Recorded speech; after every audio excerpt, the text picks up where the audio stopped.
Gold medal वाली बहू। सपना के पिता एक गरीब किसान थे। माँ पिता खेत में काम करते तो पीछे से सपना गांव के बच्चों के साथ हॉकी खेलती। एक दिन शाम को सारा दिन खेलती रहती है, ये नहीं कि छोटे भाई को संभाले। माँ पता है, मैंने आज हॉकी में पास के गांव के लड़कों की टीम को हरा दिया। अरे वाह वाह मेरे बेटे, शाबाश, ये लेकर रुपया, जा जाकर टॉफी खा ले। सपना खुशी से पिता के गले लग जाती है और बाहर चली जाती है। अरे तुम इसको बिगाड़ रहे हो, मैं ना इसकी शादी ही करा दूंगी। ऐसा कैसे शादी करा देगी? हाँ, अभी तो उम्र खेलने की है। माँ बड़बड़ करती वहाँ से निकल जाती है। लेकिन शाम को उन लोगों के घर कुछ लोग आते हैं। अरे राम सुखिया, जरा ये तो बतलाओ, सपना के बारे में क्या सोचा है? अरे क्या सोचना है मास्टर जी, पढ़ रही है, जितना पढ़ सकती है पढ़े, फिर शादी करवा देंगे, कोई अच्छा सा गांव का ही लड़का देख लेंगे। अरे तुम तो उसके पिता हो, तुमको कुछ नहीं पता? माँ घबरा जाती है। अरे का मास्टर जी, का पता नहीं, का हो गया? हम तो इनसे पहले ही बोल रहे थे कि लड़की की जात है, संभाल लो। अरे भाभी जी, आप भी ना कभी अच्छा भी सोच लिया करो।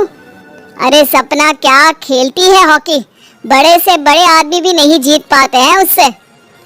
कल गांव में एक टीम आ रही है, लड़कियों की हॉकी खेलने उसे भेज देना, वहाँ शायद कुछ बात बन जाए। अरे ना ना मास्टर जी, कोई खेल वेल नहीं करवाना हम लोगों को, वो भी शहर के लोगों के साथ तो बिल्कुल भी ना।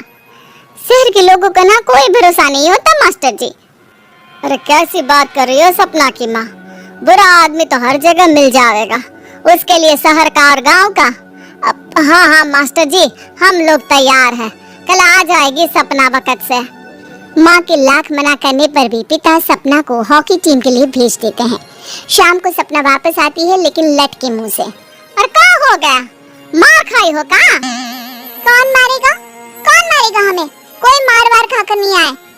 अरे फिर शकल पर 12 क्यों बजे है, बताओगी? देखो माँ, आप समझोगी नहीं, बताकर फायदा क्या है?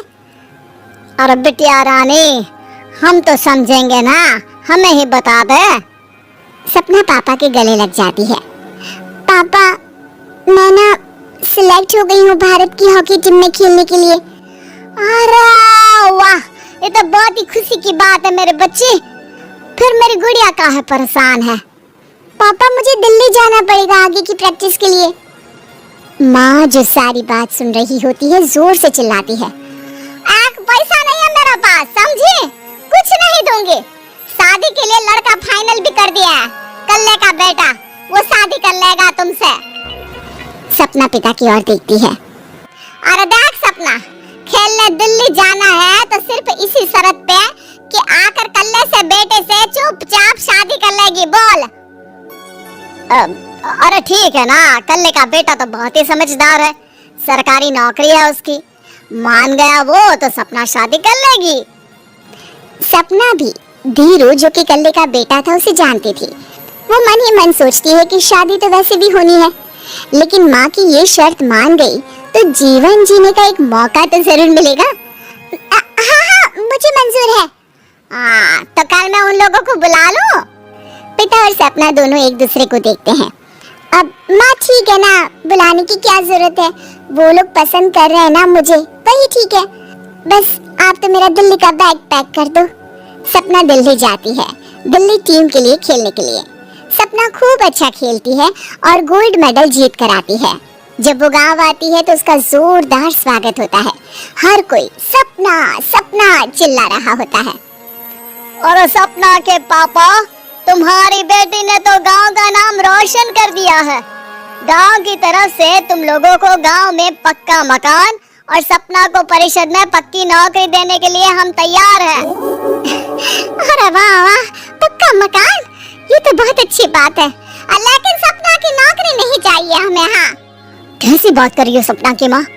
लड़की की नौकरी रहेगी तो अपने पैरों पर खड़ी रहेगी, किसी के आगे झुकने की जरूरत ना पड़ेगी। अरे चुप रहो, हम तो नौकरी ना करते हैं, पर मजाल है कि किसी के आगे झुके हो। ना ना, हमारी बेटी नौकरी नहीं करेगी। पिता लाख समझाते हैं लेकिन माँ नहीं मानती। और फिर वो दिन भी आ जाता है जब सपना को अपने कहे अनुसार लड़के से शादी भी करनी पड़ती है ससुराल में। ए बहू, तू रोज रोज सुबह कहाँ जाती है? घर का सारा काम निपटा कर कहाँ भागती है? माँ का घर तो पास ही है, वहीं निकल जाती है क्या? नहीं माँ जी, मैं हॉकी खेलने जाती हूँ, मुझे खेलना पसंद है। खेलना पसंद है? अरे कैसी बात कर रही है बहू? शादी के बाद तो कोई लड़की खेलती फेलती नहीं है, वो घर का काम काज देखती है। सपना कुछ नहीं कहती। वो एक रोज कमरे में अपनी अलमारी ठीक कर रही होती है कि तब सुनो, वो जो लटक रहा है ना, क्या बोलते हैं उसे? मेडल। सपना पति की बात सुनकर खुश हो जाती है, उनके पास जाती है। मैं सोच ही रही थी कि तुमने कभी पूछा क्यों नहीं? ये मेडल है, मैंने जीता है। पता है, हॉकी में बड़ा मैदान, बहुत से लोग, 2 टीम और फिर शुरू होता है जुनून। पता है, लगता है जैसे बस जिंदगी यही है, खेलते रहो, भागते रहो, दौड़ते रहो और लक्ष्य को पालो। सुनो ना, मैं ना भारतीय टीम के लिए खेलना चाहती हूँ। माँ, माँ, ए माँ, यहाँ तो आ जरा। सपना हैरान हो जाती है कि ये क्या हो गया, पति अचानक से माँ को क्यों बुला रहा है? हाँ बेटा, क्या क्या हो गया? काहे गला फाड़ रहे हो? माँ, ये सपना क्या कह रही है? अरे बीवी तो बोलती ही रहती है बेटा, लेकिन क्या हो गया? चिल्ला क्यों रहे हो? ऐसा क्या बोल दिया इसने? माँ ये बोल रही है कि इसको खेलना है भारतीय टीम के लिए। सपना डर जाती है। नहीं नहीं माँ जी, मैंने कहा कि मैं चाहती हूँ कि वो मैं बोला था ना, शादी के बाद कोई खेलता नहीं, घर का काम काज देखता है, लेकिन फिर भी। नहीं नहीं माँ जी, ठीक है, मैं घर का काम देखूंगी, कल से मैं खेलने भी नहीं जाऊंगी, माफ कर दीजिए। सपना पति की तरफ देखती है जो माँ की तरफ देख रहा होता है। उसे गुस्सा तो आता है, लेकिन करती भी तो क्या? सास के सामने कैसे पति की क्लास लगाती? अरे बेटा, अब क्यों घूरे जा रहे हो बहू को? माँ, अभी इस बात का फैसला करके जाना, वरना ये तो तेरे कमरे से जाने के बाद मुझे। अब चुप हो जाइए आप, छोटी सी बात का बतंगड़ मत बनाइए। छोटी सी बात? बहू, ये कोई छोटी बात नहीं है। जो लड़की दिल्ली के लिए गोल्ड मेडल ला सकती है, वो देश के लिए भी तो गोल्ड ला सकती है ना। हम लोगों को किसी चीज की कमी नहीं है बहू।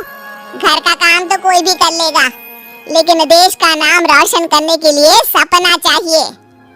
जा बहू, तेरी ट्रेनिंग का सारा इंतजाम तेरे पति ने कर दिया है। जा खेल और देश का नाम रोशन कर।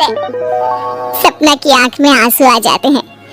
वो सोचती है कि बेटियों को मायके के साथ अगर ससुराल में भी सहयोग मिले तो ऐसा कोई काम नहीं जो वो नहीं कर सकती है।